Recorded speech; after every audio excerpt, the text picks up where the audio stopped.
முன்னவனே யானை முகத்தவனே முக்தி நலம் சொன்னவனே தூய்மை சுகத்தவனே மன்னவனே சிற்பரனே ஐங்கரனே செஞ்சடையன் சேகரனே தற்பரனே நின்றாள் சரண். வாக்குண்டாம் நல்ல மனமுண்டாம் மாமலரால் நோக்குண்டாம் மேனி நுடங்காது பூக்கொண்டு துப்பார் திருமேனி தும்பிக்கையான் பாதம் தப்பாமல் சார்வார் தமக்கு. மூவிர முகங்கள் போற்றி முகம் பொழி கருணை போற்றி ஏவரும் துதிக்க நின்ற ஈராறு தோள் போற்றி காஞ்சி மாவடி வைகும் செவ்வேள் மலரடி போற்றி அன்னான் சேவலும் மயிலும் போற்றி திருக்கைவேல் போற்றி போற்றி. அருள்மிகு சுப்பிரமணிய சுவாமி திருக்கோவில் கந்தசஷ்டி விழாவை மிகுந்த பக்தி சிரத்தையோடு ஏற்பாடு செய்து நடத்தி கொண்டிருக்கக்கூடிய விழா குழுவை சார்ந்த சான்றோர் பெருமக்களே, ஆலயத்தினுடைய இணை ஆணையர் தக்கார் அவர்களே, அறங்காவலர் குழுவை சார்ந்த நண்பர்களே, இந்த நிகழ்வுக்கு உபயம் செய்திருக்கக்கூடிய சிவசக்தி சிட்ஃபண்ட்ஸ் உரிமையாளர்கள், பரமன்குறிச்சியை சார்ந்த சிவசக்தி சிட்ஃபண்ட்ஸ் உரிமையாளர்கள், மரியாதைக்கும் பாராட்டுதலுக்கும் உரிய அம்மா திருமதி கற்பகவள்ளி சரவணபாண்டியன் அவர்களே, மாலை அணிவித்து கௌரவித்த அன்பர்களே, திரளாக இங்கே வருகை தந்திருக்கக்கூடிய ஆண்டோர்களே, ஒலி ஒளி அமைத்து தந்து கொண்டிருக்கக்கூடிய அன்பர்களே, அருமை தம்பி ஆனந்த் அவர்களே, ஆண்டோர்களே, சான்றோர்களே, பக்த கோடி பெருமக்களே, உங்கள் அத்துணை பேருக்கும் முதற்கண் என்னுடைய பணிவான வணக்கத்தை தெரிவித்துக் கொள்கிறேன். இன்றைய தினம் நிறைவு நாள் சொற்பொழிவுக்கு. நாளைய தினம் சூரசம்ஹாரம் முடித்து திருக்கல்யாணம் பார்த்துட்டு நீங்கள் எல்லாம் முருகனுடைய அருளோடு வீட்டுக்கு போகிறீங்க. சில பேர் சூரசம்ஹாரம் முடிந்தவுடனே கிளம்பிடுவாங்க. அவர்களெல்லாம் ஏதாவது ஒரு ஆலயத்தில் கண்டிப்பாக திருக்கல்யாணம் பார்க்கணும். சூரசம்ஹாரம் பார்த்தா திருக்கல்யாணம் பார்க்காம இருக்கக்கூடாது. அதனால் கண்டிப்பாக திருக்கல்யாணம் பார்க்கணும். நேற்றைய தினம் அப்பாரானந்தரை பற்றி நாம் சிந்தித்து கொண்டிருந்தோம். அப்பரானந்தர் என்கின்ற சித்தர், அந்த சித்தரை பற்றி தான் நாம் நேற்று சிந்தித்து கொண்டிருந்தோம். முருகன் அவர் மீது எவ்வளவு அளவு கடந்த அன்பு வைத்திருந்தான் என்று நாம் பார்த்தோம். சொக்கம்பட்டி ஜமீனுடைய அரண்மனைக்கு அவர் அழைக்கப்பட்டு அப்பரானந்தர் சொக்கம்பட்டி ஜமீனுடைய அரண்மனையில் அவருடைய அரியாசனத்தில் வந்து அமர்ந்திருந்தார். அவர் உட்கார வைக்கப்பட்டார். அப்போ நான் நேற்றைய தினமே சொன்னேன், எட்டயபுரம் சமஸ்தானத்தை சார்ந்த கடிகை முத்து புலவர், அவர் தான் அங்கே தலைமை புலவர். அவர் இந்த காட்சியை பார்த்துட்டு, இந்த பரதேசியை யார் உட்கார வச்சா, இவருக்கு இங்கே என்ன வேலை அப்படின்னு பேசினதை கேட்டு சொக்கம்பட்டி ஜமீன் அப்படியே ஆடி போயிட்டார். அவர் சொன்னார், அவர் தான் என்னுடைய ஞான குரு, அவர் தான் என்னுடைய வழிகாட்டி, இந்த பிறவா பெருநிலையை பெறுவது எப்படி என்று எனக்கு வழிகாட்டக்கூடிய ஞான குருவே அவர் தான். அவரை போய் இப்படி ஒரு பரதேசி பைத்தியக்காரன் நீ சொல்லிட்டியே அப்படின்ன உடனே அதுக்கும் கடிகை முத்து புலவர் கவலைப்படலை, ஏளனமாக சிரித்தார். ஆனால் தன்னை ஒருத்தர் இகழ்ந்து பேசுகின்ற பொழுது கூட அப்பரானந்தர் அதை பற்றி கொஞ்சம் கூட கவலைப்படவில்லை. அதைத்தான் நான் நேற்றே உங்களிடம் சொன்னேன். நீங்களும் யாரையும் பற்றி பேசாதீங்க, மற்றவங்க உங்களை பேசுகிறத நினச்சும் கவலைப்படாதீங்க. நம்முடைய வழி நேர்மையாக இருக்கின்ற பொழுது, நம்முடைய வார்த்தைகளில் உண்மை இருக்கின்ற பொழுது, நம்மீது யார் எந்த தவறான செய்திகளை அபிப்பிராயங்களை சொன்னாலும் அதை காது கொடுத்து கேட்க வேண்டிய கட்டாயம் இல்லை. ஏனென்றால் முருகனுக்கு நம்மை பற்றி தெரியும். நாம் தவறு செஞ்சாலும் முருகனுக்கு தெரியும். உங்களுக்கு தெரியுதோ இல்லையோ, முருகப்பெருமானுக்கு தெரியும். நான் நல்லது செஞ்சாலும் முருகப்பெருமானுக்கு தெரியும். அப்போ யாரோ ஒருத்தர் பேசுகிறாங்களேன்னு நீங்கள் அதை நினச்சி தேவையில்லாமல் கவலைப்படுற அந்த நேரத்தை வீணடிக்கிறத விட்டுட்டு முருகாங்கிற நாமத்தை சொல்லுங்கள். மற்றவர்கள் உங்களை பேசினாலும் அது உங்களை பாதிக்கக்கூடாது. நீங்களும் மற்றவங்களை பற்றி தேவையில்லாமல் பேசக்கூடாது. உங்களுக்கு ஒருத்தர் துரோகம் பண்ணால் சுவாமிகிட்ட விட்டுறணும், அதை முருகனே பார்த்துக்கிடுவார். இன்னொன்று, துரோகிகள் கூட நல்லா இருக்கணும்னு நினைக்கணும். அப்போ தான் முருகப்பெருமானுடைய அனுகிரகம் நமக்கு கிடைக்கும். ஐயோ, நமக்கு இவ்வளோ துரோகம் பண்ணிட்டானே, இவ்வளவு நன்றி கெட்டவனாக இருக்கானே, இவன்லாம் நல்லா இருப்பானா, எல்லாம் அவன் பார்த்துக்கிடுவான்னு விட்டுறணும். நமக்கும் இறைவனுக்கும் மட்டும்தான் பேச்சு. அதை போல கடிகை முத்து புலவர் ஏளனமாக பேசின உடனே அவர் கவலையே படலை. முருகா முருகா முருகா முருகான்னு மனசுக்குள்ளே சொல்லிக்கிட்டே இருக்கார். இந்த நாமத்தை சொல்லும்போது யார் நம்மளை என்ன சொன்னாலும் அது நம்மளை பாதிக்காது. நீங்கள் வீழ்ச்சி அடையணுங்கிறதுக்காக சில பேர் சில காரியங்களை செய்தால் அதை நினச்சி நீங்கள் கவலைப்பட்டீங்கன்னா நீங்கள் வீழ்ச்சி அடைஞ்சிட்டீங்கன்னு அர்த்தம். அதை பற்றியெல்லாம் கவலைப்படாமல் முருகா முருகா முருகா அப்படிங்கிற நாமத்தை நீங்கள் சொல்லுங்கள். யாரையும் தயவு செய்து விமர்சனம் செய்யாதீர்கள். மற்றவர்கள் உங்களை விமர்சனம் செய்தால் கவலைப்படாதீர்கள். முருக நாமத்தை சொல்லுங்கள். அப்படிதான் அவர் சொன்னார். அப்பாரானந்தர் சொன்னார். கடிகை முத்து புலவர் ஊருக்கு போயிட்டார். ஒரு 2 ஆண்டுகள் கழித்து கடிகை முத்து புலவருக்கு இந்த கன்னத்தில் புற்றுநோய் வந்துட்டு. கன்னத்தில் புற்றுநோய் வந்த உடனே ரொம்ப கவலைக்குள்ளாகி ஸ்தலங்கள் தோறும் தரிசனத்துக்காக அலைகிறார். எப்பொழுதுமே நம்ம சந்தோஷமாக இருக்கும்போது ரொம்ப கடவுளை தேட மாட்டோம். கஷ்டம் வரும்போது தான் கடவுளை தேடுவோம். எந்த நேரமும் கடவுளை தேடணும். சோறுக்கே வழி இல்லைன்னாலும் கடவுளை தேடணும். 3 வேளை சாப்பிட தானியங்கள் ததும்பி நிறைஞ்சு கிடந்தாலும் சுவாமியினுடைய நாமத்தை சொல்லணும். தேவைக்கு மட்டும் சுவாமியை கூப்பிடப்படாது. அழுவுறாரு கடிகை முத்து புலவர். வலி தாங்க முடியல, புற்றுநோயினுடைய கொடூரம் தாங்க முடியல. ஸ்தலங்கள் தோறும் சென்றப்பா இறைவா என்னை காப்பாத்துப்பா அப்படிங்கிறார். நிறைவாக அவர் யார் காலில் வந்து விழுந்தார் தெரியுமா? திருச்செந்தூரான் காலில் வந்து விழுந்தார். முருகப்பெருமானுடைய காலில் வந்து விழுந்தார். அப்பா, இந்த புற்றுநோயினுடைய கொடுமையினால் தாங்க முடியல, நீ தான்ப்பா காப்பாற்றணும்னு வேண்டிட்டு இதே கடற்கரையில் ஒரு துண்டை விரித்து படுத்து கிடக்கார் கடிகை முத்து புலவர். எட்டயபுரத்து சமஸ்தானத்தினுடைய தலைமை புலவன் அவர். வலி தாங்க முடியாமல் இந்த கடற்கரையில் ஒரு துண்டை விரித்து படுத்திருக்காரு. ராவோட ராவா முருகன் கனவுல வந்துட்டான். முருகன் கனவுல வந்து, என்னப்பா ஸ்தலங்கள் தோறும் உன் நோயை நினைச்சு அழுதுகிட்டே அலையிறியா? உன் நோயை தீர்க்கக்கூடிய சக்தி எங்க இருக்கு தெரியுமா? என்னுடைய பக்தனை, என்னுடைய அன்பனை, என் மேல உயிரை வச்சிருக்கிறவனை நீ எவ்வளவு அவமானப்படுத்தின? அது சரியா? அதனால நீ நேராக புறப்பட்டு நெட்டூருக்கு போ. நெட்டூரில் போய் அப்பாரானந்தரை போய் பாரு, உன் வியாதி சுகமாயிரும். நான் முருகன் கனவுல வந்து. அதனால தான் யாரையும் பழிச்சு பேசப்படாதுன்னு அதுக்காகத்தான் சொல்கிறது. அந்த பழிச்சு ஒருத்தரை பேசணும், பொய்யா எடுத்தவங்க மனசை புண்படுத்தணும்னா அதுக்குரிய விளைவை அனுபவிச்சே தான் ஆகணும். அதிலிருந்து தப்ப முடியாது. நேராக போய் கனவுல சொன்ன உடனே மறுநாள் காலையில் எழுந்து அவசர அவசரமாக புறப்பட்டு நெட்டூர் போனார். அங்கே அப்பாரானந்தர் உட்கார்ந்துருக்காரு, அப்பரானந்தர் உட்கார்ந்துருக்காரு. நேராக போய் அவருடைய கால்களில் விழுந்து வணங்கினார் கடிகை முத்து புலவர். என்ன அர்த்தம்? நான் பேசினது தப்புன்னு. இப்போ இந்த கூட்டத்தில் ஒரே ஒரு சூட்சமும் சொல்லிட்டு போகிறேன். நிறைய விஷயம் சொல்லணும்னு ஆசையாக இருக்குது, டைம் டக்குன்னு ஓடிடுது, அதான் கவலையாக இருக்குது. ஒரு விஷயம் சொல்கிறேன். நீங்கள் இதுவரைக்கும் யாருக்காவது துரோகம் செஞ்சுருந்தீங்கன்னா, ஏன்னா மனுஷன் இருந்தால் தப்பு செய்யாமலாம் நம்ம இருக்க முடியாது.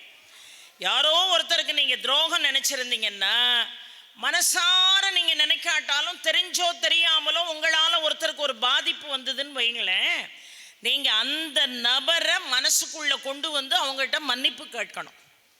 தாய் தகப்பனுக்கு துரோகம் பண்ணியிருந்தா தாய் தகப்பனை மனசுக்குள்ளே வந்து மன்னிப்பு கேளுங்க. அவங்க உயிரோடு இருந்தால் நேரடியாக போய் காலில் விழுந்து கண்ணீரால் அவர்களுடைய பாதத்தை கழுவுங்க. இல்லையா, தினமும் அம்மா நீ இருக்கும்போதும் உன்னை நான் சரியாக பார்த்துக்கிடலம்மா, என்னை மன்னிச்சிருமா, என்னை மன்னிச்சிருமா. எந்த தப்பு யாருக்கு செஞ்சாலும், தாயின்னு இல்லை, உங்களுடைய தோழிக்கு ஒரு தவறு இழைத்திருந்தால் கூட அவட்ட மன்னிப்பு கேட்கறது தப்பே இல்லை. யாருக்கு என்ன பாவம் பண்ணியிருக்கமோ அவர்களை மனதில் நினைத்து மனசார நீங்கள் மன்னிப்பு கேட்டால் தான் உங்கள் வேண்டுதலை முருகன் கேட்பான். இல்லைன்னா 100 வருஷம் சஷ்டி விரதம் இருந்தாலும் அவர் பாட்டுக்கு தான் இருப்பார். இன்னும் உனக்கு அனுகிரகம் பண்ணுற வேலை வரலை, உன்னை நீயே இன்னும் உணரல, உன் தவறுக்கு நீ மற்றவன்கிட்ட போய் நான் இப்படியெல்லாம் தப்பு பண்ணேன்னு நீ சொல்லணுங்கிற அவசியம் இல்லை.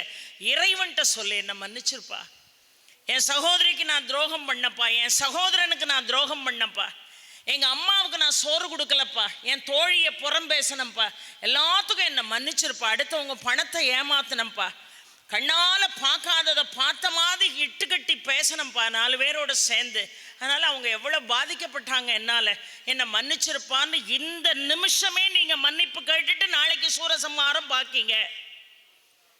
மானசீகமாக மன்னிப்பு கேட்கணும்.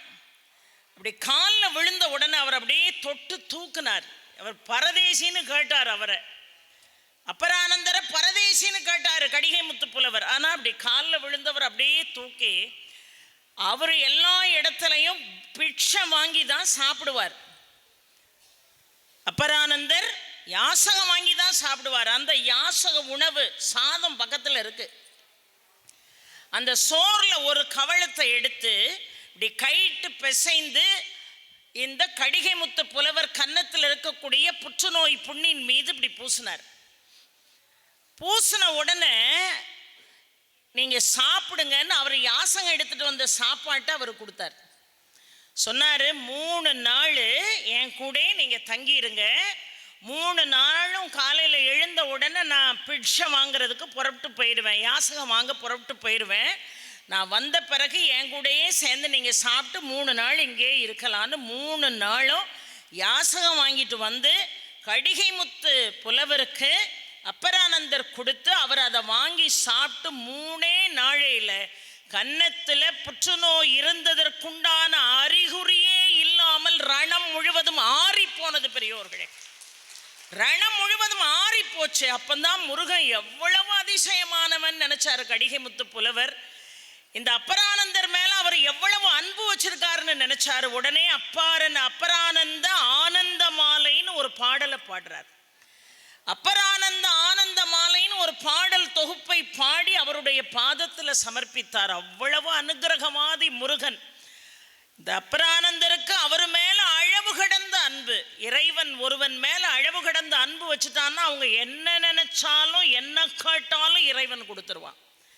இந்த சொக்கம்பட்டி ஜமீன் ஒரு நாள் பார்த்துட்டு கேட்டார், ஐயா எனக்கு ஒரு வாரிசு இல்லையா, குழந்தை இல்லையா, எனக்கு ஒரு குழந்தை பாக்கியத்தை முருகன்கிட்ட கேட்டு கொடுங்களேன்னார். அவர் சொன்னார், அப்பா அந்த திருச்செந்தூர் எப்பேற்பட்ட ஸ்தலம் தெரியுமா, நேற்றே நான் அதை சொன்னேன்.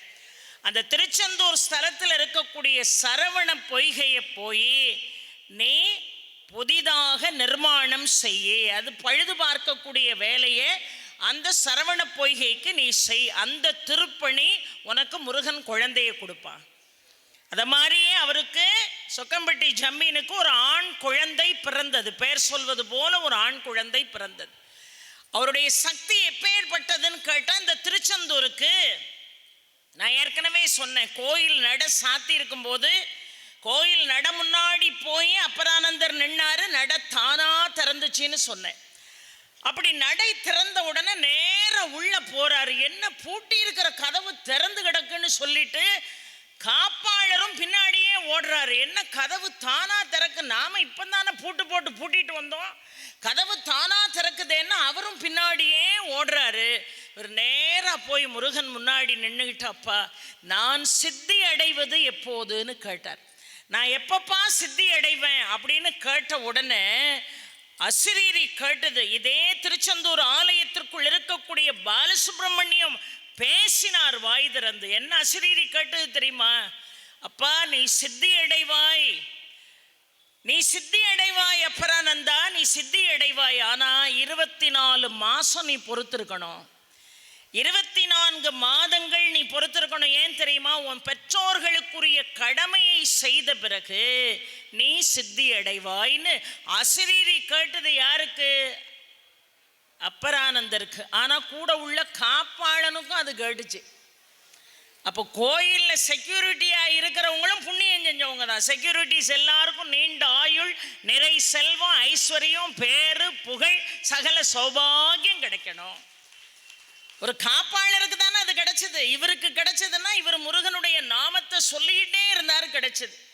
அவர் தெரிஞ்சோ தெரியாமலோ நம்பிக்கை இருந்ததோ இல்லையோ முருகான் இருப்பார். அந்த ஒத்த வார்த்தை அந்த கோயில் வாசலை காத்ததுக்கு அவருக்கு எவ்வளோ பெரிய புண்ணியம் பாருங்க. அவருக்கும் முருகனுடைய சப்தம் கேட்டுது. நல்ல செக்யூரிட்டிஸ் எல்லாருக்கும் இந்த கோயிலில் வேலை செய்கிற எல்லாருக்கும் ஆசீர்வாதம் கிடைக்கும். ஆனால் என்ன, கொஞ்சம் கோவப்படாமல் கொஞ்சம் அமைதியாக கொஞ்சம் தள்ளுங்களம்மா, அடுத்தவனும் பார்க்க வேண்டாமா அப்படின்னு சொல்லணும்.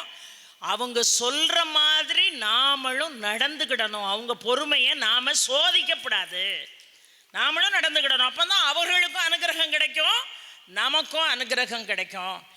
எவ்வளோ ஒரு அனுகிரகவாதி பாருங்கள் இந்த முருகன். அப்போ 24 மாதம் பொறுத்துரு, உங்கள் அப்பா அம்மாவுக்கு செய்ய வேண்டிய கடமையை செஞ்சுட்டு நீ சித்தி அடையலாம். இந்த அப்பா அம்மாவுக்கு 24 மாதம்தான் உயிர் இந்த உலகத்தில் இருக்க போகுதுன்னு அர்த்தம். அவர்களுடைய அந்திம காலம் நெருங்குது. அவர்களுக்குரிய இறுதி கடமைகளை சரியாக செய்துவிட்டு என்னை வந்து சேர் என்று பொருள். இதிலிருந்து உங்களுக்கு என்ன தெரியுது? நம்ம வடிவும் தனமும் மனமும் குணமும் குடியும் குலமும் குடி போகியவா அடியந்தமில்லா அயில்வேல் அரசே மிடியென்றொரு பாவி வழிபடினேங்கிற ஒரு பாட்டை வச்சுக்கிட்டு நம்ம எங்கெங்கிருந்தெல்லாம் செய்தியை சொல்லலாம்னு சொல்கிறோம். அப்போ ஒவ்வொரு வார்த்தைகளுக்குள்ளேயும் உங்களுக்கு விஷயம் இருக்கு. என்ன விஷயம் இதிலிருந்து தெரியுது? பெத்த தாய்க்கு சோறு போடாதவன், பெத்த தகப்பனை கவனிக்காதவனை முருகன் திரும்பியே பார்க்க மாட்டான். புரிஞ்சுதோ? அதே தான் உங்கள் மாமியாருக்கும் மாமனாருக்கும். அவங்களும் உங்கள் வீட்டுக்காரர் அவங்க பெற்று ஆளாக்கி உங்கள் கையில் ஒப்படைச்சிருக்காங்க. சோறு போடாமல் கோயிலுக்கு வந்து உட்கார்ந்து மாசக்கணக்கில் விரதம் இருந்தாலும் சொற்பொழிவு கேட்டாலும் புண்ணியம் இல்லை. இதுவரைக்கும் அந்த தப்பை யாராவது செஞ்சிருந்தா நாளைக்கு சூரசம்ஹாரம் பார்க்கறதுக்குள்ளே திருந்திருங்க, நல்லா இருப்பிய. இந்த தப்பை பண்ணாதீங்க. நம்ம எவ்வளவு நாள் வாழ போகிறோங்கிறது நமக்கு தெரியாது. வாழ்கிற காலத்தில் யாருக்கும் தெரிஞ்சோ தெரியாமலோ துரோகம் செய்யாமல் செத்து போயிடணும். அதுதான் உண்மையான வாழ்க்கை. அது இந்த சோத்துக்கு அலைய விடுறது, மாமியாரை மானங்கிட்டத்தனமாக பேசுறது, அந்த மாதிரி மாமியார்களுக்கும் சொல்கிறேன், மருமகளை மகளாக நடத்துங்க தயவுசெய்து, நல்லா இருப்பிய. அது வேற பிள்ளைன்னு வித்தியாசம் பார்க்காதீங்க. தாய் தகப்பனுக்கு செய்ய வேண்டிய கடமையை நீங்கள் கண்டிப்பாக செய்யணும்னு முருகன் சொல்கிறான். அப்போதான் ஏன் அனுகிரகம் உங்களுக்கு கிடைக்கும். 24 மாதம் உங்கள் தாயும் தகப்பனும் கரை சேர்ந்துட்டாங்க. கரை சேர்ந்த பிறகும் அதுக்குரிய கடமைகளை அவர் இருக்கிற வரைக்கும் செஞ்சார். நான் நல்லா சொல்கிறேன், எல்லா பிரச்சனைகளையும் நீங்கள் அலசி ஆராய்ஞ்சி முட்டி மோதுனீங்கன்னா கூட இதுதான் விஷயம். பித்ரு தோஷம் இருக்கிற வரைக்கும் நமக்கு வாழ்க்கையில் எந்த முன்னேற்றமும் இருக்காது. ஆக வாழ்கிற காலத்தில் தாய் தகப்பனை கவனிங்க. அவர்கள் மாண்டு போனார்கள்னா அவர்களுக்கு கொடுக்க வேண்டிய தர்ப்பணம் திதியை ஒழுங்காக கொடுங்க.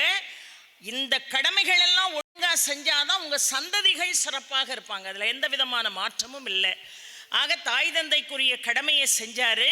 செஞ்சுட்டு இப்போ தான் சித்தியடைய வேண்டும் என்று முருகனிடம் கேட்டார். இப்போ சித்தியடையக்கூடிய காலம் வந்தது. அந்த நெட்டூருக்கு அருகில் ஓடக்கூடியது சிற்றாறு.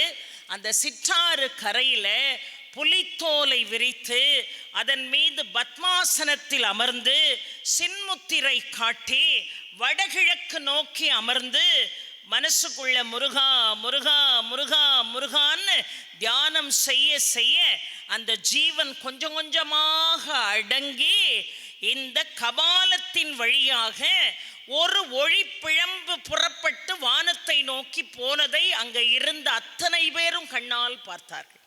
அவருடைய ஜீவன் இந்த கபாலத்தின் வழியாக ஒளி ரூபத்திலே பிரிந்த காட்சியை பார்த்தார்கள். அவர் அந்த அந்த சமாதி ஆவதற்கு முன்னதாக முருகன் அவர்கிட்ட கட்டழப்பா, இப்போ நீ ஒரு இடத்துல வேலை ஸ்தாபித்து வழிபாடு செய்கிறாயே, அந்த வேல் இருக்கக்கூடிய இடத்துல இனி வரக்கூடிய பக்தர்கள் என்னை பிரதிஷ்டை செய்வார்கள். என்னை பிரதிஷ்டை செய்வார்கள். எனக்கு பக்கத்திலே உனக்கு வெளியே சமாதி இருக்கும். என்னை வழிபட வரக்கூடியவன் உன்னுடைய சமாதியிலும் வழிபாடு செய்தால் நோய் நீங்கிறோம், கடன் நீங்கிறோம், பண கஷ்டம் நீங்கிறோம், வழக்கு பிரச்சனைகள் நீங்கிறோம், சகல சௌபாகியங்களும் அந்த பக்தனுக்கு வந்து சேரும் என்பது முருகன் கொடுத்த வாக்கு. அதனால் ஒவ்வொரு ஆண்டும் ஆனி பௌர்ணமி தினத்தில் அப்பரானந்தருக்கு அங்கே அருமையாக குரு பூஜை நடக்கிறது என்று பார்க்குறோம். அந்த கோயிலுக்கு ஒரு சந்தர்ப்பம் கிடைச்சா தயவுசெய்து போங்க. அம்மா அந்த நெட்டூர் எங்கம்மா இருக்குன்னா தென்காசியிலருக்கு போவோம் பாருங்க, திருநெல்வேலியிலேருந்து தென்காசி போகிற வழியில் ஆலங்குளம்னு ஒரு ஊர் வரும். அந்த ஆலங்குளத்திலிருந்து பழையபடி திருநெல்வேலி சங்கரங்கோயில் ரோட்டில் அழகிய பாண்டியாபுரம்னு ஒரு ஊர் வரும். அந்த அழகிய பாண்டியாபுரத்திலிருந்து 7 கிலோமீட்டரில் சுப்பிரமணிய அப்பரானந்தர் திரு ஆலயம் என்கின்ற ஆலயம் இருக்கிறது.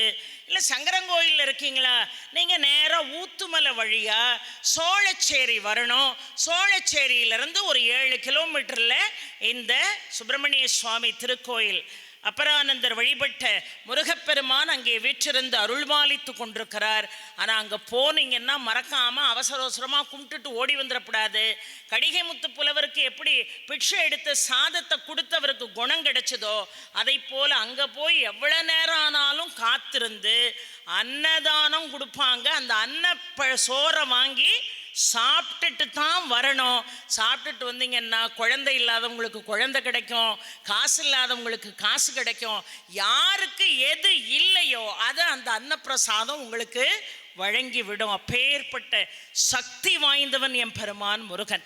இந்த முருகனை நினைத்தால் சகலமும் கைகூடும். எத்தனை பேருக்கு கைகூடி இருக்கு, எத்தனை அருளாளர்களை அவன் மிக அருமையாக ஆட்கொண்டான். வள்ளல் பெருமானை ஆட்கொண்டான்.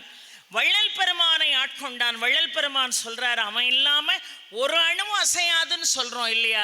இந்த விரல் இப்படியே அசைக்கிறோமே, அவனுடைய அனுகிரகம் இல்லைன்னா, எம்பெருமான் முருகனுடைய அனுகிரகம் இல்லைன்னா ஒரு சுண்டு விரல்ல பாதியை கூட நம்மளால மடக்க முடியுமா? முடியாதில்ல.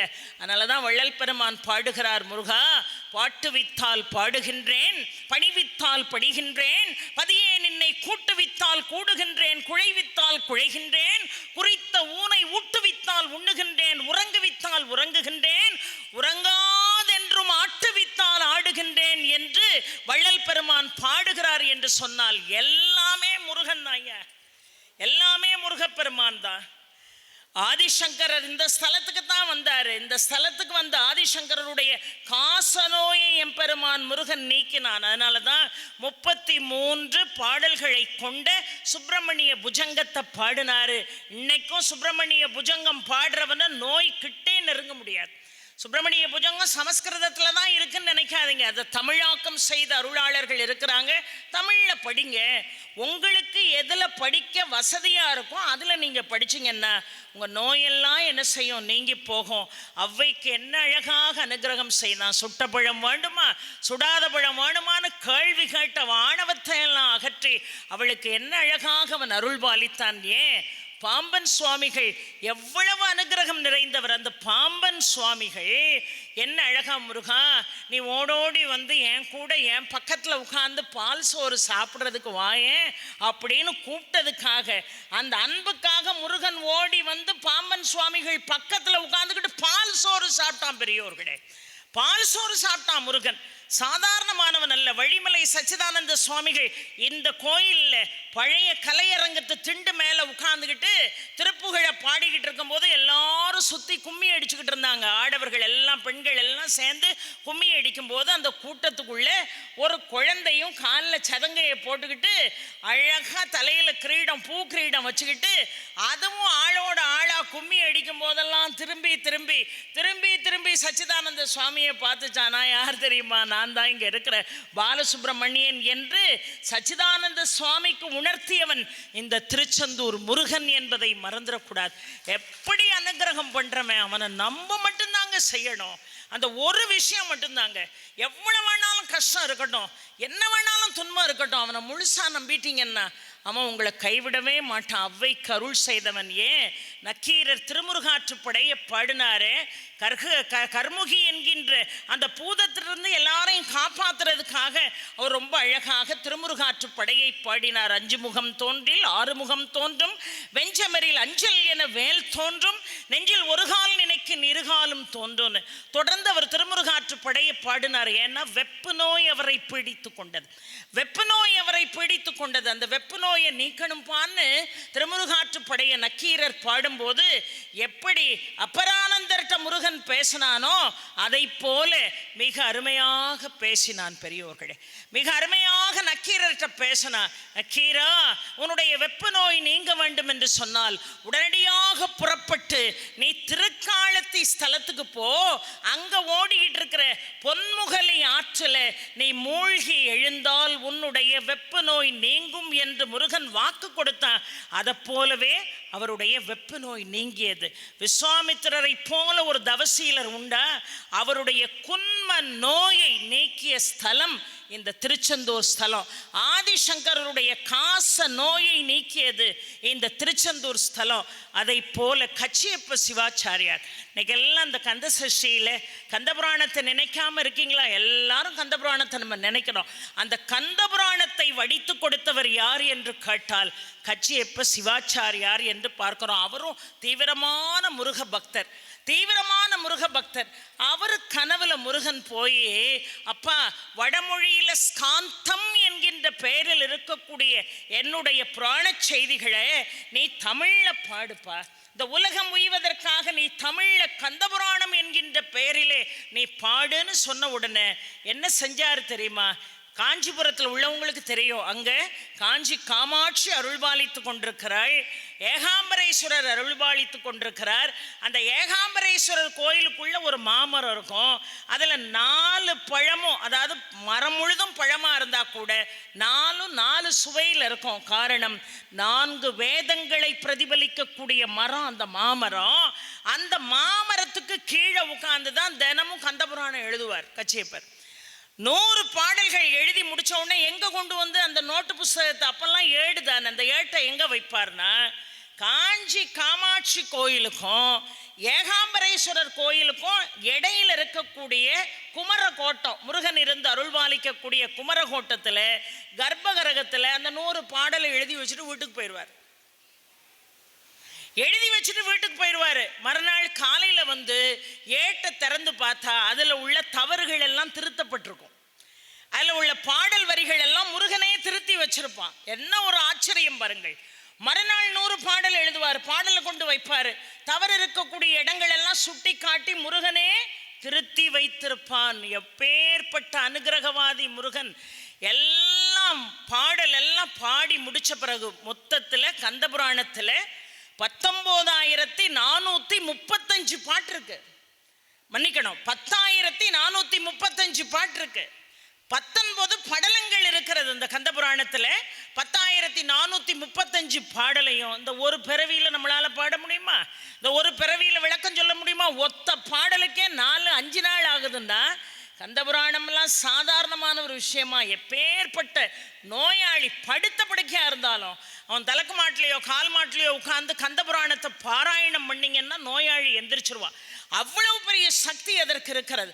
பாடல்கள் எல்லாம் எழுதி முடிச்ச பிறகு, அப்பா, நீ நாளைக்கு அரங்கேற்றம் செய்யலாம், என் குமரகோட்டத்தில் வந்து கந்தபுராணத்தை அரங்கேற்றம் செய்யனா, காஞ்சிபுரம் தான் கச்சியப்பருக்கு சொந்த ஊர், நீ அரங்கேற்றம் பண்ணுன்னு சொன்ன உடனே புலவர்களையெல்லாம் வரவழைத்து குமரகோட்டத்தில் கந்தபுராணத்தை மிக அருமையாக அரங்கேற்றம் செய்ய முயற்சி செய்கிறார். ஏன் அந்த குமரகோட்டத்தில் வந்து அவர் அதை செஞ்சார் அப்படின்னா, எப்படி அருணகிரிநாத் சுவாமிகளுக்கு அருணகிரி இந்த உலகம் உய்ய என்னை திருப்புகழால் பாடு என்று முத்து என்று எப்படி அடியெடுத்து கொடுத்தாரோ அதை போல ரொம்ப அழகா கச்சியப்ப சிவாச்சாரியார் கந்தபுராணம் பாடுறதுக்கு திகட சக்கர செம்முகம் 5 சொல்லி ரொம்ப அழகா அடியெடுத்து கொடுத்தாரு. இவர் அதை எழுதிட்டு அரங்கேற்றத்துக்கு வந்தார். பாட்டெல்லாம் எழுதி முடிச்சாச்சு. 10,435 பாட்டு எழுதியாச்சு. வந்து உட்கார்ந்து திகட சக்கர செம்முகம் 5 எல்லாம் கூட்டத்தில் புலவர்கள்லாம் எந்திரிச்சு, இதை நாங்கள் ஒத்துக்கிட முடியாது, இதில் இலக்கண பிழை இருக்கிறது. எப்படி நக்கீரர் வந்து தர்மி மூலமா நக்கீரருக்கு ஒரு சோதனை வந்துச்சு, அந்த சோதனையை செஞ்சவனே சிவன் தான். இந்த பாட்டில் பிழை இருக்குன்னு சொல்ல வச்சவனே சிவன் தான். ஏன்னா தமிழால் வாழணும்னு நம்முடைய தெய்வங்கள் எல்லாம் நினைச்சது. அதை போல இங்கேயும் ஒரு சின்ன சிக்கல் ஏற்பட்டுச்சு. இதுல இலக்கண பிழை இருக்கு. திகட சக்கர செம்முழம் 5 வார்த்தையை ஏத்துக்கிட முடியாதுன்னு சொன்ன உடனே மழமழன்னு அழுவுறாரு. ஏன்னா 100 பாடல்கள் எழுத எவ்வளோ பாடுபட்டிருக்கணும். அழுது முருகா எனக்கு என்னப்பா இந்த சோதனைன்ட்டு அத்தனை புலவர்கள் முன்னாடியும் முருகனை மையப்படுத்தி முருகனை மனசில் வச்சுக்கிட்டு சொன்னார், நாளைக்கு சாயங்காலம் வந்து இதில் இலக்கண பிழை இல்லைன்னு நான் ஊர்ஜிதம் பண்ணுறேன்ட்டு ஏட்டெல்லாம் சுருட்டிக்கிட்டு அழுதுட்டு வீட்டில் போய் அந்த ஏட்டை வீட்டில் உள்ள முருகன் முன்னாடி வச்சுட்டு அழுதுகிட்டே படுத்து கிடக்கார். இவர் உடனே வந்துட்டார். நம்மளுக்கு தான் அழுதா பொறுக்காதே, உடனே வந்து என்னப்பா கட்சியப்பா ஏன் அழுதுகிட்டு இருக்க, எல்லாரும் இதில் இலக்கண பிழை இருக்குன்னு சொல்லிட்டானா, கவலைப்படாத ஐயா, நிம்மதியா தூங்கு, நாளைக்கு நாளில் வந்து விளக்கம் கொடுக்க போறேன், நீ ஏன் கவலைப்படுற, உன் சார்பில் நாளில் வரப்போறேன் அப்படின்னு சொல்லி மறுநாள் புலவர்கள் என்ன பதிலை கட்சியப்பர் சொல்ல போகிறாரோன்னு எதிர்பார்த்திருந்த போது நேரா முருகனே புலவர் ரூபத்தில் வந்து நின்னான். அந்த புலவரை பார்த்த யாருக்கும் கண்ணை வேற எங்கேயும் திருப்ப முடியலையா. ஏன்னா அவன் அவ்வளவு அழகா இருக்கானா, யாராலையுமே கண்ணை திருப்ப முடியலையா. ஏன்னா முருகன் என்று சொன்னாலே இளமை, முருகன் என்று சொன்னாலே அழகு இல்லையா. அந்த அழகு புலவர் ரூபத்தில் வந்து அழகன்றது முகத்தை எடுக்க முடியலையா. என்னங்க சாதாரண புலவர்களுக்கு முகத்தை எடுக்க முடியல, அவனை உருவாக்கின அம்பாளுக்கு அவனுடைய அழகுல இருந்து கண்ணை எடுக்க முடியலையா. அவன் அவ்வளோ அழகான். பொதுவாகவே சொல்லுவாங்க எல்லாரும் கண்ணை விட தாய் கண்ணு தான் ரொம்ப படுவோம் அப்படின்னு சொல்லுவாங்க. அதுக்கு உதாரணம் பார்வதி. இந்த முருகனை நினைச்சாளாம். எப்படி நினைச்சாளாம், என் பிள்ளைல்ல அப்படின்னு நினைச்சாளாம். இப்போ நம்மெல்லாம் எவ்வளோ பெருமையாக நம்ம பிள்ளைகள் ஏதாவது சாதிச்சா என் பையன் அப்படிங்கிறோம். ஆனால் நமக்கு பற்று இருக்கு சொல்கிறோம். ஆனால் பற்றில்லாதவள், ஆதியும் அந்தமும் இல்லாத அகிலாண்ட கோடி பிரம்மாண்ட நாயகி, அவளுக்கே முருகனுடைய அழகை பார்த்தோன்னா ஐயோ என் பிள்ளை விட்டு அழகான்னு நினைச்சாளாம். இந்த இடத்த செட்டிநாட்டு கவிஞன் கவியரசு கண்ணதாசன் என்ன அழகா எழுதுனான் தெரியுமா. அவனெல்லாம் இந்த மண்ணில் நினைக்கணுங்க. எல்லாரும் இதை மாதிரி ஆன்மீக பூமியில எல்லாரையும் நினைச்சிட முடியாது. அப்படி நினைக்கக்கூடிய தகுதி படைத்தவன் கவியரசு கண்ணதாசன். அர்த்தமுள்ள இந்து மதம், ஆதிசங்கருடைய பஜகோவிந்தத்துக்கெல்லாம் பாஷ்யம் எழுதினவன். இன்னொன்று, எங்கெல்லாம் நகரத்தார்கள் இருக்காங்களோ அங்கெல்லாம் ஒரு சின்ன முருகன் கோயிலாவது இருக்கும். முருகன் இல்லாமல் அவங்களால இருக்கவே முடியாது. அந்த கண்ணதாசன் இந்த சிச்சுவேஷன் எழுதுறாரு. அம்பாள் அப்படியே அழகில் மயங்கினாளாம். அதை என்ன அழகா, முருகன் என்றால் அழகன் என்று தமிழ் மொழி கூறும், அழகன் எந்தன் குமரன் என்று மனமொழி கூறும், முருகன் என்றால் அழகன் என்று தமிழ் மொழி கூறும், அழகன் எந்தன் குமரன் என்று மனமொழி கூறும், யுகங்கள் எல்லாம் மாறி மாறி சந்திக்கும் போது, யுகங்கள் எல்லாம் மாறி மாறி சந்திக்கும் போது, உன் முகமலரின் அழகில் மட்டும் முதுமை வராது கந்தா, முதுமை வராது குமரா, சொல்ல சொல்ல இனிக்குதடா முருகா, உள்ளமெல்லாம் உன் பெயரை சொல்ல சொல்ல இனிக்குதடா, பிறந்த போது எனது நெஞ்சு அமைதி கொண்டது முருகா, அமைதி கொண்டது, பிறந்த போது எனது நெஞ்சு அமைதி கொண்டது முருகா, அமைதி கொண்டது, அறிவில் சிறந்த உன்னை காணும் போது பெருமை கொண்டது கந்தா, பெருமை கொண்டது, அறிவில் சிறந்த உன்னை காணும் போது பெருமை கொண்டது கந்தா, பெருமை கொண்டது, குமரா சொல்ல சொல்ல இனிக்குதடா முருகா, உலகில் ஆடும் தொட்டில் எல்லாம் உன் பெயர் பாடும், உண்மை பேசும் மொழிகள் எல்லாம் உன் புகழ் கூறும், உயிரினங்கள் ஒன்றை ஒன்று வாழ்த்திடும் போது, உயிரினங்கள் ஒன்றை ஒன்று வாழ்த்திடும் போது, அதன் உள்ளிருந்து வாழ்த்துவது உன்னருளன்றோ கந்தா, உன்னருளன்றோ குமரா, சொல்ல சொல்ல இனிக்குதடா முருகா, உள்ளமெல்லாம் உன் பெயரை சொல்ல சொல்ல இனிக்குதடா முருகா.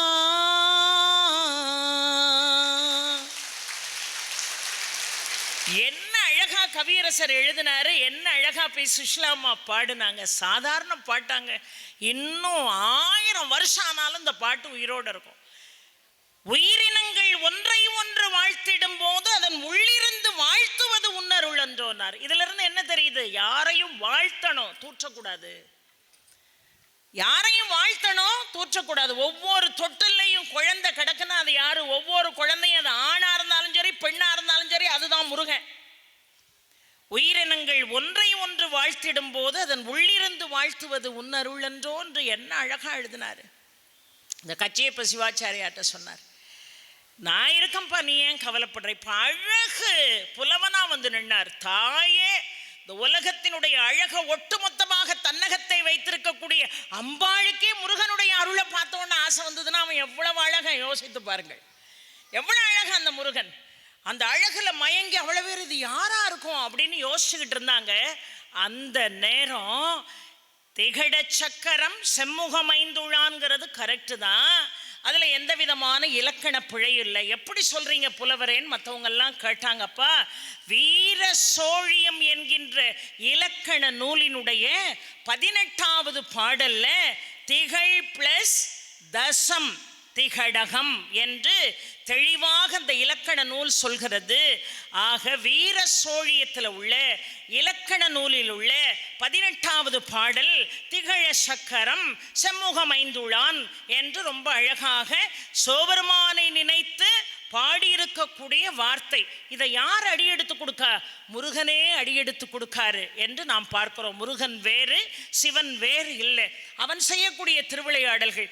உடனே அந்த புலவர்கள் எல்லாம் சரிதான், வீரச்சோழிய இலக்கிய இலக்கண ஏட்டின்படி நீ சொன்னது சரிதாம்பான்னு சொல்லி முடிக்கிறதுக்குள்ள முருகனை ஆழ காணும். ஐயோ, வந்த அந்த புலவனை எங்கன்னு தேடினாங்க. அவரு போயிட்டாரு, வந்த வேலை முடிஞ்ச உடனே போயிட்டாரு. அதுக்கு பிறகு அந்த குமரகோட்டத்துக்குள்ள 1 ஆண்டு கந்தபுராணம் பாராயணம் செய்யப்பட்டு அத்தனை புலவர்களும் ஊரில் உள்ள பெரியோர்களிலிருந்து ஒவ்வொரு ஜனங்களும் பல்லக்கில் இந்த கந்தபுராண நூலையும் தூக்கி வைத்து இந்த கந்தபுராணத்தை முருகன் சொல்லி எழுதின கச்சியப்ப சிவாச்சாரியாரையும் அது மேலே உட்கார வச்சு நகர்வலம் வந்தார்கள் என்று சொன்னால், முருகன் ஒருவனை உயர்த்த வேண்டும் என்று முடிவு செய்து விட்டால் உயர்த்தியே தீருவான். பெரியோர்களே, மலையளவு இருக்கக்கூடிய விஷயங்கள் எல்லாம் பனி போல நீக்கக்கூடியவன் கடுகளவு கேவலம். இந்த கடனை அவனால் நீக்க முடியாது. அதனாலதான் மிடியொன்றொரு பாவி வழிபட்டாலும் கவலை இல்லை, ஆதியும் அந்தமும் இல்லாத முருகன் என் கூட இருக்கான்னு நினைங்க. என்ன பிரச்சனை உங்களுக்கு? எப்படி அனுகிரகவாதியாக முருகப்பெருமான் இருக்கிறான் பெரியோர்களே. அதனாலதான் அந்த கச்சியப்பர் பாடினாரு. கச்சியப்பர் அந்த கந்தபுராணத்துக்கு காப்பு பாடினாரு. மூவிரு முகங்கள் போற்றி, முகம் பொழி கருணை போற்றி, ஏவரும் துதிக்க நின்ற ஈராறு தோள் போற்றி, காஞ்சி மாவடி வைகும் செவ்வேள் மலரடி போற்றி, அன்னான் சேவலும் மயிலும் போற்றி, திருக்கைவேல் போற்றி போற்றி. இப்ப நாளைக்கு நடக்கக்கூடிய சூரசம்மாரத்துக்கு இப்ப வாரனா மூவிரு முகங்கள் போற்றி. 6 முகம் அவனுக்கு இல்லையா? அந்த 6 முகமும் கருணை மழையை பொழிகிறது. அம்பாள் கேட்டாளாம், அப்பா உங்க தகப்பனாருடைய நெற்றிக்கண்ணில இருந்து நீ வெளியே வந்து 6 தாமரை மலர்கள்ல 6 பொறியாக தவழ்ந்து 6 குழந்தையாக கார்த்திகை பெண்கள் 6 உன்னை எடுத்து வளர்த்தார்களே, ஏன்பா ஒரு முகத்தோட நீ வந்திருக்க கூடாதா? ஒரு முகத்தோட நீ வந்தான்னே, ஏன் 6 முகத்தோட வந்த? இல்லம்மா, என்னுடைய கருணை மழையை உலகம் முழுவதும் பொழிவதற்கு எனக்கு 6 திருமுகங்கள் தேவைப்படுகிறதுன்னு முருகன் சொன்னானா. அப்படி கருணையை வாரி வழங்குறவன் முருகன். ஒரு முகம் பிரகாசத்தை கொடுக்கிறது, ஒரு முகம் உபதேசம் செய்கிறது, ஒரு முகம் அடியார்களுடைய வினைகளை தீர்க்கிறது, ஒரு முகம் சூரனை சம்ஹாரம் செய்கிறது, ஒரு முகம் ஞானத்தை கொடுக்கிறது, ஒரு முகம் செல்வத்தை கொடுக்கிறது. 6 முகமும் 6 வகையான தத்துவங்களை சொல்கிறது. அதெல்லாம் சொல்றதுக்கு இப்போ நேரம் இல்லை. அந்த 6 முக தத்துவத்தை என்ன அழகாக நக்கீரரும் பாடுகிறார், அருணகிரிநாத சுவாமிகளும் பாடினார். ஏறுமையில் ஏறி விழையாடு முகம் ஒன்றே, ஈசருடன் ஞானமொழி பேசும் முகம் ஒன்றே, கூறும் அடியார்கள் வினை தீர்க்கும் முகம் ஒன்றே, குன்றுருவ மேல் வாங்கி நின்ற முகம் ஒன்றே, மாறுபடு சூரரை வதைத்த முகம் ஒன்றே, வள்ளியை மனம் புணர வந்த முகம் ஒன்றே, ஆறு முகம் ஆன பொருள் நீ அருளல் வேண்டும் ஆதி அருணாச்சலம் அமர்ந்த பெருமாளேன்னு பாடினார். இந்த ஒவ்வொரு முகமும் என்னென்ன செய்துங்கிற விஷயத்தை அருணகிரிநாதருடைய அந்த அருமையான பாடல்ல ஏறுமையில் ஏறி விளையாடு முகம் ஒன்றேங்கிற பாடல்ல ஆறுமுக தத்துவத்தை நீங்கள் உணர்ந்து கொள்ளலாம். மூவிரு முகங்கள் போற்றி, ஆறு முகங்களும் கருணையை பொழிகிறது. ஒரு முகம் உபதேசம் பண்ணுது, ஒரு முகம் பிரகாசத்தை கொடுக்கு, ஒரு முகம் அடியார்களை காப்பாத்துது, ஒவ்வொரு முகமும் ஒவ்வொரு காரியத்தை செய்கிறது. அருள் மழையை அருள் கருணையை பொழிந்து கொண்டிருக்கிறது. மூவிரு முகங்கள் போற்றி. சரி, கருணை மழையை பொழிகிறான் முருகன், அதனால முருகனை வாழ்த்துறோம். மூவிரு முகங்கள் போற்றி, முகம் பொழி கருணை போற்றி. அந்த முகத்தின் வாயிலாக எவ்வளவு பெரிய கருணையை பொழிகிறாய், அதற்கு போற்றி. ஏவரும் துதிக்க நின்ற ஈராறு தோள் போற்றி. தேவாதி தேவர்களை காப்பதற்காக நீ எவ்வளவு பெரிய காரியத்தை செய்தாய் முருகா. உன்னுடைய 12 தோள்களையும் வழிபட்டவர்கள் யாரு? இமையோர்கள். நாமளும் முருகப்பெருமானுடைய 12 தோள்களை வழிபாடு செய்கிறோம். அப்போ மூவிரு முகங்கள் போற்றின்னு முருகனுடைய முகத்திற்கு போற்றி சொல்றோம். முகம் பொழி கருணை போற்றின்னு அந்த முகத்திலிருந்து வழியக்கூடிய கருணைக்கு போற்றி சொல்றோம். ஏவரும் துதிக்க நின்று ஈராறு தோள் போற்றின்னு அந்த பராக்கிரமம் நிறைந்த தோள்களை போற்றுகிறோம். காஞ்சி மாவடி வைகும் செவ்வேள் மலரடி போற்றி. ஏன்னா காஞ்சி மாநகர் தான் அவருக்கு சொந்த ஊரு, கச்சியப்பருக்கு. அந்த மாவடி என்கின்ற அந்த மாமரத்துக்கு கீழே உட்கார்ந்து தான் கந்தபுராணத்தை எழுதினாரு. அதை நினைவு கூறும் வகையிலே ரொம்ப அழகாக காஞ்சி மாவடி வைகும் செவ்வேள் மலரடி போற்றினார். இதுவரைக்கும் சரி. அனான் சேவலும் மயிலும் போற்றி, திருக்கைவேல் போற்றி. சரி, அது கதிர்வேல். அந்த கதிர்வேல் எப்படியெல்லாம் நம்மளை காப்பாற்றணும்னு வேல்மாறல் முழுவதும் சச்சிதானந்த சுவாமி பாடுறார். ஸோ ரொம்ப அருமையா நீங்கள் முகத்தில் உள்ள கருணைக்கு, நீங்கள் அவர் கையில் வச்சிருக்கக்கூடிய வேலுக்கு எல்லாத்துக்கும் நீங்கள் போற்றி சொல்லலாம், நன்றி சொல்லலாம். ஆனால் பகைவனாக இருந்த சூரபன்மன் தான் சேவலாவும் மயிலாவும் மாறினான். அவனுக்கும் சேர்த்து நன்றி சொல்ல வேண்டியது இருக்கு, அவனையும் சேர்த்து வழிபட வேண்டியது இருக்கு. என்னையா இது அக்கிரமமா இருக்கு? நமக்கு நல்லவன், நமக்கு உறுதுணையா இருக்கிறவனை நாம தினமும் நினைச்சு பார்க்கலாம். நம்முடைய பகைவனை நினைக்காம இருந்தா தானே நமக்கு நிம்மதி. முருகன்ட்ட எவ்வளவு மல்லு கட்டினா இந்த சூரபன்மன், அவன் எவ்வளவு தூது அனுப்புனான், எவ்வளவு பொறுமையா இருந்தான். கேட்டானையா அந்த சூரபன்மன்? கேட்கவே இல்லையே. கடைசியில் எல்லா தூதும் தோல்வியாகி போர்ல வந்து முருகப்பெருமான் மயில் மீது ஆரோகணித்து சிறு குழந்தையாக நிற்கின்ற பொழுது அப்படியே பார்த்தான். அது வரைக்கும் சின்ன பயலுக்கெல்லாம் நான் பயப்படுவனாயான்னு கேட்டவன் அவனை பார்த்த உடனே அவனுடைய அழகுல மயங்கி சூழுதல் வேண்டும், தாள்கள் தொழுதிடல் வேண்டும், அங்கை தாழுதல் வேண்டும், சென்னி துதித்திடல் வேண்டும், தாளு ஆளுதல் வேண்டும், தீமை அகன்று இவனுக்கு ஆளாகி நான் வாழுதல் வேண்டும், தடுத்தது மானும் ஒன்றேன்னா. அவனை பார்த்த உடனே அப்பா இவனையே சுத்தி சுத்தி வாழ்க்கையில வரணும். சூழுதல் வேண்டும், தாள்கள் தொழுதிடல் வேண்டும், அங்கை தாழுதல் வேண்டும், சென்னி துதித்திடல் வேண்டும், தாளு ஆளுதல் வேண்டும். தாளுன்னா நாக்கு, அதை ஆளணும்னா முருகா முருகான்னு சொல்லணும்னு ஆசைப்படுறான். முருகா முருகான்னு சொல்லணும்னு ஆசைப்படுறான். அப்ப சூழுதல் வேண்டும், தாள்கள் தொழுதிடல் வேண்டும், அங்கை தாழுதல் வேண்டும், சென்னி துதித்திடல் வேண்டும், தாளு ஆளுதல் வேண்டும். ஆனா தீமை அகன்று இவ்வளவு நான் செஞ்ச தீமை அகலணும். என்ன தீமை? 1008 அண்டங்களை 108 யுகங்கள் ஆட்சி செய்யக்கூடிய வரத்தை சோபரமான் கொடுத்தானே, அதை தவறா பயன்படுத்தினியப்பா. அந்த தீமையெல்லாம் என்னை விட்டு அகலணும். நான் இவனுக்கே காலம் முழுதும் அடிமையா இருக்கணும். யாருக்கு? முருகனுக்கே காலம் முழுதும் அடிமையா இருக்கணும்னு மனசு நினைக்குது. ஆனா அந்த ஆணவம் இல்லை, தடுத்தது மானம் ஒன்றேன்னா. ஆணவம் அவனை நெருங்க விடலை. இதுல இருந்து என்ன தெரியுது? ஆணவம் இருந்தா முருகனை நீங்க நெருங்க முடியாது, முருகனை நெருங்க முடியாது. ஆணவம் உள்ள எவனும் முருகனை நெருங்கினதா சரித்திரமே கிடையாது. ஆனானப்பட்ட சூரபன்மன் என்ன செய்யறான்? நான் உன்னை தொழணும், உன்னை பாடணும், உன்னை துதிக்கணும், உன் காலிலே விழுந்து கிடக்கணும், என் தீமையெல்லாம் அழியணும். ஆனா எப்படிப்பா இவ்வளவு நாள் சூரபன்மன் ஒரு கெத்தோட இருந்த நான் உன் காலில் வந்து விழுவனா அப்படின்னு நினைச்சான். அதுக்கு பிறகுதான் போர் வந்தது. அதுக்கு பேர் என்னது? நாளைக்கு நடக்க போறது என்னது? சூரசம்ஹாரம். சூரசம்ஹாரம். சூரன் என்பவன் பராக்கிரமம் நிறைந்தவன். சம்ஹாரம். இதுல ஒரு விஷயம் சொல்ல போறேன், நேரம் ஆயிட்டு. நாளைக்கு சூரசம்ஹாரம் முடிஞ்ச உடனே எல்லாரும் என்ன செய்வோம்? கடல்ல போய் எல்லாரும் குளிச்சுட்டு அப்புறம் போய் நாழிக்கிணத்துல குளிப்பீங்க. நாழிக்கிணத்துல குளிச்சுட்டு தான் கடல்ல குளிக்கணும். கடல்ல குளிச்சுட்டு நாழிக்கிணத்துல குளிக்கப்படாது. நம்ம இந்த உப்பு தண்ணியிலெல்லாம் குளிக்கும், கொஞ்சம் நல்ல தண்ணியில் குளிச்சா நல்லா இருக்குமேன்னு நாழிக்கிணத்துக்கு போகிறோம். நாழிக்கிணறு முருகன் ஏற்படுத்தின தீர்த்தம், அதுலேயும் குளிக்கணும். கடலில் வந்து குளித்தா நம்முடைய தீமைகள் எல்லாம் அகன்று போகும். ஏன்னா ஏன் இதை சொல்கிறேன்னா, எல்லா கடலும் கடலும் தான், ஆனால் திருச்செந்தூர் கடலுக்கிட்ட வர முடியாது. எல்லா இடத்துலையும் முருகன் மலை மீது இருக்கிறான், திருச்செந்தூரில் மட்டும்தான் கடலில் இருக்கிறான்னு சொல்லுவாங்க. திருச்செந்தூரில் மலையோடும் கடலோடும் இருக்கிறான், அதான் விசேஷம். எல்லா இடத்துலையும் முருகன் மலை மேலே இருக்கான். குன்று மேல் முருகன் இருந்தால் அது குமரன் இருக்கக்கூடிய இடம். ஆனால் திருச்செந்தூரில் தான் மலையிலையும் இருக்கான், கடல்லையும் இருக்கான். மற்ற எந்த அறுபடை வீட்லையும் கடல் உண்டா? கிடையாது. ஆனால் இங்கே கடலும் இருக்கு, மலையும் இருக்கு. அம்மா மலை எங்கம்மா இருக்கு? நேராக பெருமாள்கிட்ட போங்க, அந்த மூலையில் பாருங்க, பெருமாள் சன்னிதானத்தை விட்டு வெளியே வந்து பார்த்தீங்கன்னா அங்கே என்ன இருக்கு? கந்தமாதன பர்வதம் இருக்கிறது. அது மலை, சந்தன மலைன்னு பேர்.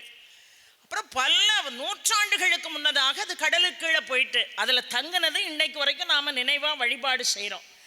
ஆக மலையிலும் இருக்கிறான், கடலிலும் இருக்கிறான். எல்லா உலகம் பூரா கடல் இருக்கலாம், ஆனால் திருச்செந்தூர் கடலில் வந்து குளிக்கிறதுங்கிறது சாதாரண விஷயம் இல்லை. ஏன்னா அருணகிரிநாத சுவாமிகள் திருப்புகழிலே பாடுகிறார், இந்த கடல் இயற்கையாக தானாக உருவானது இல்லையா, எம்பெருமான் முருகனுக்காக சிவனே உருவாக்கியதான் இந்த கடல். இந்த கடல் சிவனே உருவாக்கியதான். அதனால நேராக போய் நாழிக்கிணத்துல குளிச்சுட்டு நாளைக்கு எல்லாரும் கடலில் குளிப்போமே. ஒரு ஆள் என்கிட்ட வந்து, அம்மா கடலில் ஏமா குளிக்கணும் அப்படின்னார். நான் சொன்னேன், உங்களுக்கு என்ன தோணுது? கடலில் குளிக்கணும்னு தோணுதா, குளிக்கலைன்னு தோணுதா? இல்லை, ஏன் தெரியுமாம்மா குளிக்காங்க அப்படின்னு. ஏன் குளிக்காங்க? மற்றவங்க சொல்கிறதையும் நம்ம காது கொடுத்து கேட்கணும்ல, நமக்கு எல்லாம் தெரிஞ்ச மாதிரி சொல்லக்கூடாது. ஏம்மா அப்படி ஏன் குளிக்கணும் அப்படின்னு நீங்கள் நினைக்கிங்க? இல்லை நீங்கள் சொல்லுங்கள். இல்லை, சூரனை வதம் பண்ணிடுறாரு இல்லையா, அப்போ அது தீட்டு வீடாயிருது. அதனால் தீட்டில் என்ன செய்யணும்? எல்லாரும் குளிக்கணும். அப்போ தான் அந்த தீட்டு நம்மளை விட்டு விலகும். கிடையவே கிடையாது. நாளைக்கு நடக்க போகிறது மங்களகரமான விஷயம் பெரியோர்களே. அது தீட்டு இல்லை, அது மங்களகரமான விஷயம். ஏன்னா நல்ல காது கொடுத்து கேளுங்க. இந்த சூரனை வதம் பண்ணணும்னு முருகன் நினைச்சிருந்தா முற்றிலுமாக அவனை வதம் பண்ணியிருப்பான்ல, முற்றிலுமாக அவனை வதம் பண்ணியிருப்பான்ல. முதல்ல மாயைக்கு ரூபமாக இருக்கக்கூடிய தரகாசுரன் அழிச்சான், கன்மத்தின் ரூபமாக இருக்கக்கூடிய சிங்கமுகாசுரன் அழிச்சான். சிங்கமுகாசுரன் அவ்வளவு நல்லவன், எவ்வளவோ அட்வைஸ் பண்ணான், ஆனால் சூரபன்மன் கேட்கல. அதனால் இதிலிருந்து என்ன தெரியுது? எப்போவுமே நம்முடைய தீவினை தான் கெட்டவன் கூட சரியாக நம்மளை சேர்த்து வைக்கும், நம்மளும் சேர்ந்து பாவம் பண்ணுறதுக்கு. நல்லவனா நல்ல வினை இருந்தால் அவன்கிட்ட நம்ம விலகிடுவோம். ஆனால் சிங்கமோகாசுரன் அண்ணனுக்காகவே தன்னுடைய உயிரை விட்டான். சூரபன்மனை அழிக்கணும்னு நினைச்சாரு. என்னெல்லாமோ மாயாஜாலம் காட்டி மாமரமாக நின்னா 2 கூறுகளாக பிளந்தார் வேல் கொண்டு. ஏன் 2 கூறுகளாக பிளந்தார்னா, அவனுக்கு இருந்தது அகங்காரம். அந்த அகங்காரத்தை முழுமையாக அழிக்கணும்னா மமகாரமும் சேர்ந்து அழியணும். அப்போ நான் என்கின்ற அகங்காரம், எனது என்கின்ற மமகாரம் ரெண்டையும் பிரித்து அடித்தாதான் அதுக்கப்புறம் அவன் வாழ்க்கையில் தப்பே செய்ய மாட்டான். அதனால தான் மாமரத்தை 2 கூறுகளாக்கி நான் என்கின்ற அகங்காரத்தையும் எனது என்கின்ற மமகாரத்தையும் அழித்தார். அதுக்கு பேர் சூரசம்ஹாரம் என்று பேர். சம் என்று சொன்னால் நல்ல என்று பொருள் பெரியோர்களே. ஹாரம் என்று சொன்னால் வடமொழியில் ஹான்னு சொல்லுவோம், ஆனால் தமிழ் அதுக்கு ஆரம் என்று பெயர். ஆரம்னா என்ன? மாலை என்று பொருள் இல்லையா, மாலை என்று பொருள். அப்போ நீ ஆணவத்தை இந்த ஜீவன் விட்டுட்டுன்னா, கன்மத்தை விட்டு விலகிட்டுன்னா, மாயையை விட்டு விலகிட்டுன்னா, எனது நான் என்கின்ற அகங்காரம் அமகாரத்தை விட்டு விலகிட்டுன்னா அவனை அழிக்கணும்னு நான் நினைக்க மாட்டேன். மாறாக அந்த ஜீவனை மலர்களாக மாற்றி அதை மாலையாக்கி என் கழுத்திலே நான் அணிவித்து அழகு பார்ப்பேன் என்பதுதான் முருகன் நமக்கு கொடுக்கக்கூடிய வாக்கு பெரியோர்களே. ஆக இதுவரைக்கும் எந்த ஆணவத்தில் இருந்தாலும் சரி, அந்த ஆணவ ஜீவராசிகளை அடிச்சு துவம்சம் பண்ணணும்னு முருகன் நினைச்சதே இல்லை. அப்படி நினைச்சிருந்தா என்ன தூது அவனுக்கு தேவையா? இல்லை அவ்வளவு நாள் காத்திருக்கணுமா இந்த சூரபன்மன் அழிக்கிறதுக்கு? நினைச்சிருந்தா ஒரு நொடி பொழுதில் அவன் கதையை முடிச்சிருக்க முடியாதா? ஆனால் அவனுடைய ஆணவத்தை அழிக்கணும்னு நினைச்சானே தவிர சூரபன்மனை அழிக்க வேண்டும் என்று முருகன் நினைக்கல. அவன் ஆணவம் அழிந்தது. உடனடியாக முருகப்பெருமானுடைய மனம் இறங்கி அவனை சேவலாகவும் அவனை மயிலாகவும் அவர் மாற்றினார் என்று சொன்னால், எப்பொழுது ஒருவன் இறைவன் சன்னிதானத்தில் திருந்துகிறானோ அதற்கு பிறகு அந்த ஜீவன் பாவப்பட்டவன் இல்லை. உலகம் சொல்லட்டும் அவன் பாவின்னு, ஆனால் எப்போ அவன் தன்னை உணர்றானோ, எப்போ இறைவனோடு தன்னை ஐக்கியப்படுத்துகிறானோ அதற்கு பிறகு நீங்களே அவனை பாவின்னு சொன்னாலும் அவன் பாவி இல்லையா? அவன் முருகனுடைய அழகான மலர் மாலையில் ஒரு மலராக அவன் அழகாக என்றைக்கும் வாடாத மலராக அழகு பாலித்துக் கொண்டிருப்பான் என்கின்ற காரணத்துக்காக தான் அதுக்கு சம்ஹாரம் என்று பெயர் வந்தது. அப்போ ஏமா போய் அதுதான் சாவு இல்லை, அவர் தான் ஆட்கொண்டுட்டார்ல, அவர் தான் சேவலாவும் மயிலாவும் மாற்றிட்டார்ல, அது மங்களகரமான விஷயம் தானே. பிறவியே எல்லாரும் போய் குளிக்கம்னா எதுக்கு குளிக்கும் தெரியுமா? சில நேரம் வீட்டில் பிள்ளைகள் ஏதாவது நம்மளை மதிக்கலைன்னு வைங்க, இல்லை ஏதோ சண்டை வருதுன்னு வைங்க, இன்னையோட ஒன்று தலை முழுகிறேன் சொல்லுவோமா இல்லையா? இன்னையோட ஒன்று தலை முழுகிறேன்னா இல்லையான்னு பார். உனக்கும் எனக்கு அந்த சம்மந்தம் இல்லை. அதை மாதிரி குளிக்கிறதுக்கு என்ன அர்த்தம்னா, இன்னையோடு என் அகங்காரத்துக்கு தலை முழுகிறேன், இன்னையோட என் ஆணவத்தை தலைமுழுகிறேன், இன்னையோட என் கண்மத்தை தலைமுழுகிறேன், என் கோபம், என் லோபம், என்னுடைய அத்தனை கெட்ட சிந்தனைகளும். அப்பா முருகா, உன் சூரசம்ஹாரத்தை நான் பார்த்துட்டேன். எப்படி சூரன் உன்னுடைய கழுத்திலே ஒரு மலர் மாலையாக ஒரு ஆரமாக மிளிரப் போகிறானோ அது மாதிரி என் ஆணவத்தையும் நான் அழிச்சிடணும்ப்பா. இந்த கடலில் குளிக்கம் பாரு, நாளை கிணத்துல குளிச்சுட்டு வந்து கடலில் குளிக்கம் பாரு, அதோட என் ஆணவம் போயிடணும். ஆணவத்துக்கு இன்னையோட தலைமுழுக்கு, என் அகங்காரத்துக்கு இன்னையோட தலைமுழுக்கு, என் செருக்குக்கு இன்னையோட தலைமுழுக்கு, அடுத்தவனை பற்றி பேசுகிற புறணிக்கு இன்னையோட தலைமுழுக்கு, அடுத்தவனை விமர்சனம் செய்கிறதுக்கு இன்னையோட தலைமுழுக்குன்னு அத்தனை பாவங்களையும் முழுகிறதுக்காகத்தான் இந்த சிவபெருமான் படைத்த கடல் உங்கள் கண் முன்னால் இருக்கிறது பெரியோர்களே. ஆக சூர சம்ஹாரம் என்பது மங்களகரமான விஷயங்கிறத மறந்துடாதீங்க. எத்தனையோ மந்திரங்கள் இருந்தாலும் ரொம்ப அழகா அனுபூதி பாடுனா உங்கள் துன்பங்கள் எல்லாம் நீங்கிரும். அதனால தான் வடிவும் தனமும் மனமும் குணமும் குடியும் குலமும் குடிபோகியவா அடியந்தமில்லா இல்வேல் அரசே மிடியென்றொரு பாவி வெளிப்படினே. அந்த ஒரு பாட்டு சொல்லுங்க, உங்கள் துன்பமெல்லாம் நீங்கிரும். ஒன்றும் இல்லைங்க. அருணகிரிநாத சுவாமிகள் ஒரு பாடலை பாடுகிறார். என்ன பாடினாரு?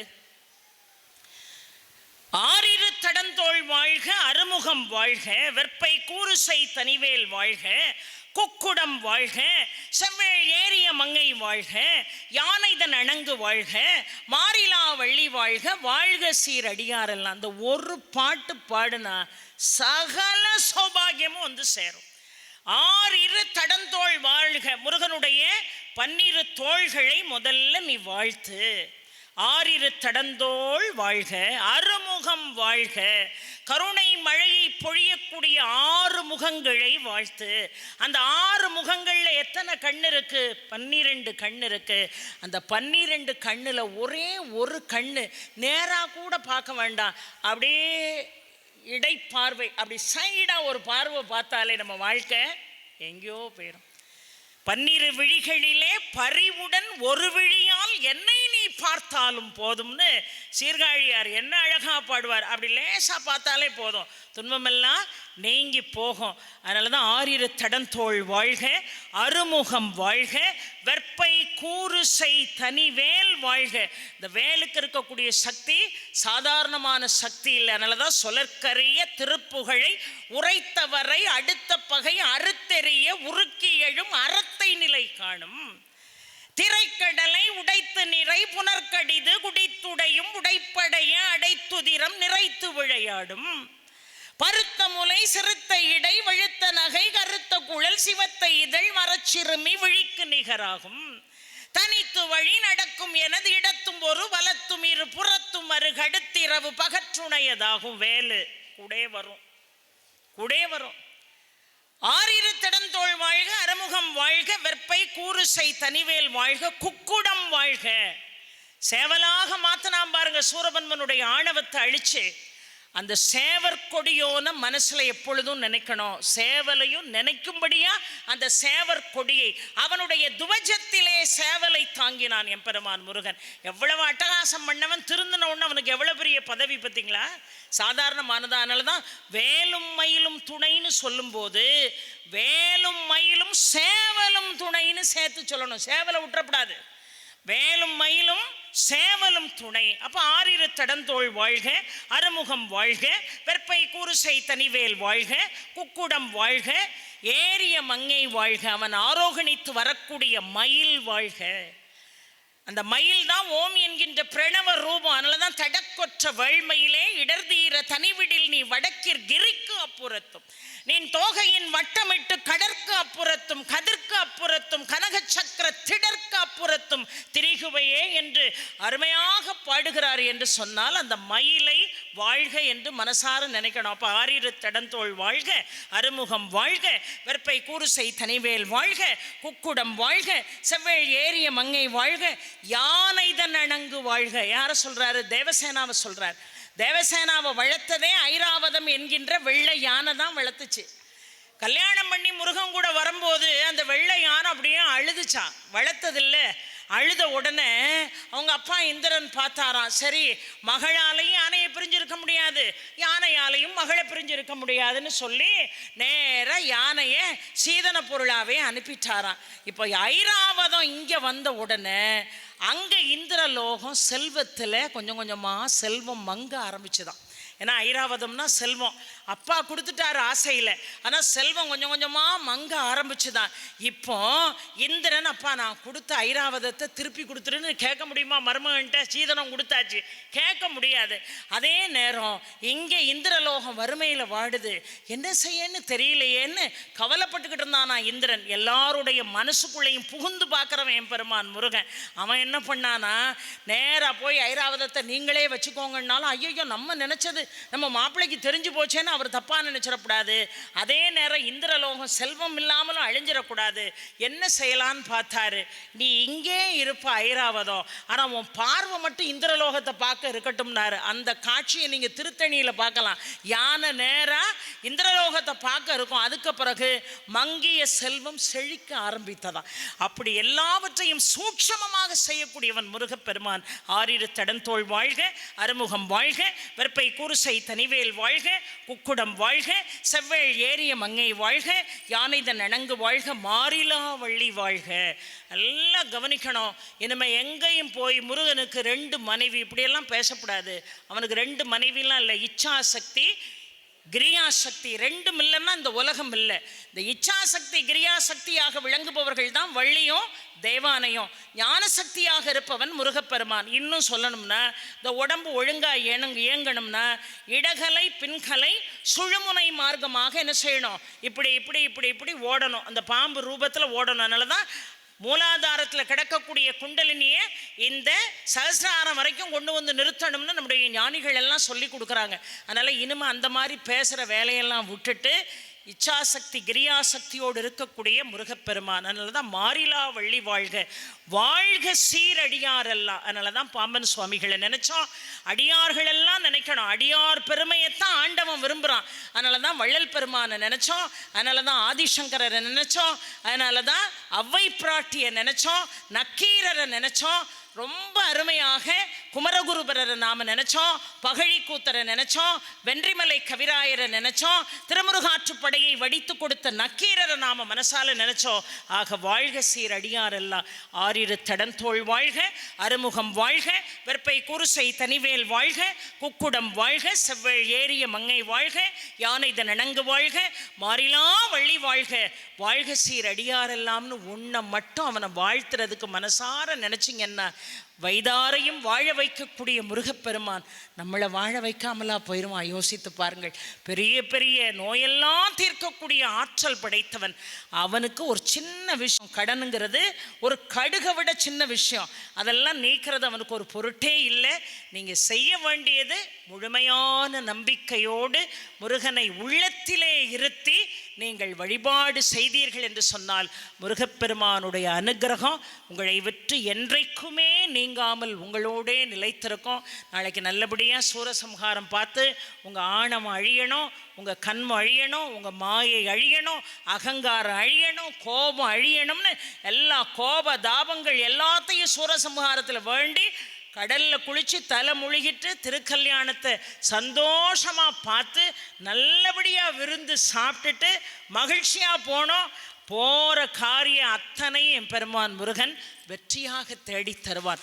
ஏன்னா இது அற்புதமான ஸ்தலம். அதனால தான் ஒருத்தன் இங்கே பிறக்கணும்னு நினச்சா கூட எப்படி பிறக்கணும்?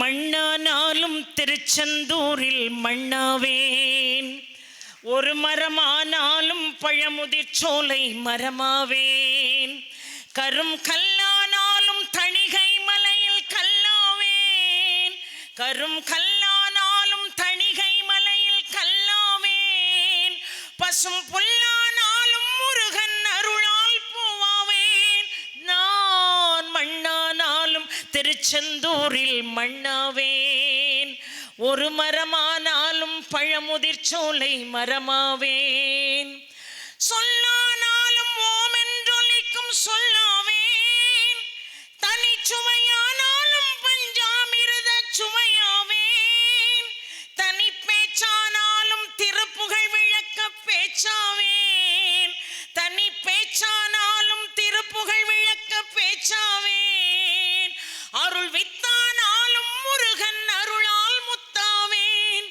நான் மண்ணானாலும் திருச்செந்தூரில் மண்ணாவேன், ஒரு மரமானாலும் பழமுதிர் சோலை மரமாவேன், முருகா முருகா முருகா முருகா. உருவாய் அருவாய் உழதாய் இலதாய் மறுவாய் மலராய் மணியாய் ஒழியாய் கருவாய் உயிராய் கதியாய் விதியாய் குருவாய் வருவாய் அருள்வாய் குகனே. இந்த அருமையான 5 நாட்களும் உபயம் செய்த சிவசக்தி நிறுவனத்தை சார்ந்த அன்பர்கள் அம்மா கற்பகவள்ளி சரவண பாண்டியன் அவர்கள் குடும்பத்துக்கு என்னுடைய நன்றியை காணிக்கையாக்கி, தக்கார் அவர்கள், இணையாணையர் அவர்கள், ஆன்றோர்கள், சான்றோர்கள், இங்கே திரளாக வருகை தந்திருக்கக்கூடிய பக்த கொடிகள் அத்துணை பேருடைய பாத கமலங்களையும் தொட்டு வணங்கி, என் பெருமான் முருகனுடைய அனுகிரகம் நான் உங்களை சந்திப்பதற்கும் நீங்கள் என்னை சந்திப்பதற்கும் அப்படி ஒரு கொடுப்பனை இருந்ததுன்னா அடுத்த ஆண்டும் உங்களுடைய மலர்ந்த முகங்களை முருகனருளால் நான் வந்து சந்திக்கிறேன் என்பதை செய்தியாக சொல்லி அருமையான வாய்ப்புக்கு நன்றி பாராட்டி விடைபெறுகிறேன். வெற்றிவேல் முருகனுக்கு, ஞானவேல் முருகனுக்கு, வீரவேல் முருகனுக்கு.